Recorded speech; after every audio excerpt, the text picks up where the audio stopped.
Deep in the Carpathian Mountains, where the wind howls like 1,000 wolves, there lay a village untouched by time. The people of Shadow Valley lived in fear of the storms, for they knew that behind the thick clouds and deafening thunder lurked the will of the Solomonari, the ancient weather wizards. Few had ever seen one, and those who had, they never spoke of it. It was said they lived in hidden caves, studying the secret magic of the sky, taming dragons, and calling down storms upon those who angered them. One autumn evening, as the villagers hurried to their homes, a great storm rolled in from the mountains. The sky darkened unnaturally fast, and the air smelled of burning wood, though no fire had been lit. Rain was pouring in heavy sheets, and the wind screamed through the valley. In the center of the village, a young boy named Ionuț stood frozen, staring up at the sky. He was just a shepherd's son, small for his age, but filled with curiosity. As the villagers bolted their doors, Ionuț remained outside, watching. Then he saw it. Through the thick, swirling clouds, a shadow moved fast and serpentine, its wings stretching across the heavens. A balaur, a dragon of legend ridden by a cloaked figure, the Solomonar. Lightning struck a great oak near the village square, splitting it in two, and as the flames flickered in the rain, a deep voice echoed through the valley. A choice has been made. The villagers gasped, but none dared to step outside. None except Ionuț, the chosen one. A figure emerged from the shadows, a tall man, his cloak the color of storm clouds, his beard like silver mist. His piercing eyes locked onto Ionuț. "You have seen the signs," the man said. "The winds have spoken. You will come with me." Ionuț stepped back. "I can't. My mother, my father, they can't protect you from your fate, child." The wizard raised his hand, and the wind howled louder, wrapping around Ionuț like invisible chains. The boy struggled, but something deep inside him whispered that this was meant to be. "Will I ever come back?" he asked.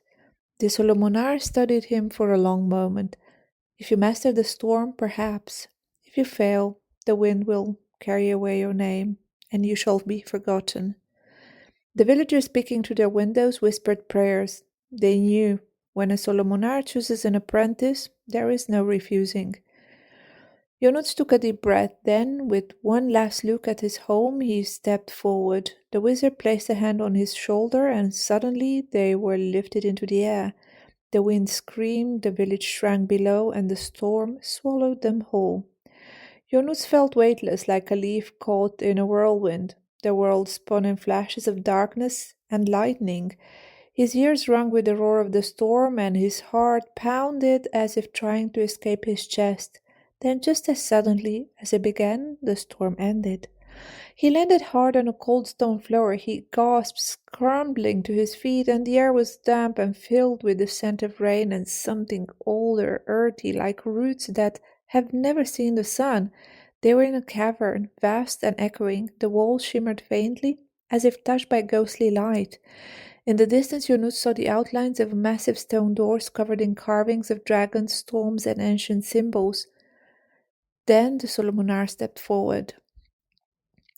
"This is the cave of the wind," he said, "where all apprentices are tested." Ionuț swallowed hard. "Tested? Tested for what?" The wizard turned, his eyes gleaming. "To see if you are worthy, of course." As soon as he spoke, the great stone door groaned and began to open. A cold wind rushed from within, carrying whispers in a language Ionuț did not understand. A staircase of jagged rock led downward into darkness, and the wizard gestured for Ionuț to follow. "Step carefully. The cave knows who enters." With hesitant steps, Ionuț descended. The further he went, the heavier the air became, pressing against him like an invisible weight. Then at the bottom of the steps, the ground leveled out into a vast chamber. In the center stood a stone pedestal, and on it a wooden scepter, simple yet humming with power. Around the pedestal, shadows were shifting like living things. The Solomonar's voice was quiet but firm. "Take the scepter." Ionuț's hand trembled. He stepped forward, reaching for it. As soon as his fingers touched the wood, the shadows exploded into a whirlwind. Voices shrieked and the wind howled, lifting him from the ground. He gritted his teeth, gripping the scepter tighter, the air spun faster, cold and sharp as 1,000 knives. Then he felt something within him stir, a worm deep in his chest. The storm was not attacking him, it was testing him. His breath steadied, he closed his eyes and focused not on the chaos but on the rhythm of the wind. He listened, and then he commanded, "Enough." The wind dropped, the shadows retreated, and silence filled the chamber. Ionuț lowered himself to the ground, the scepter still in his grip. He had passed the first trial.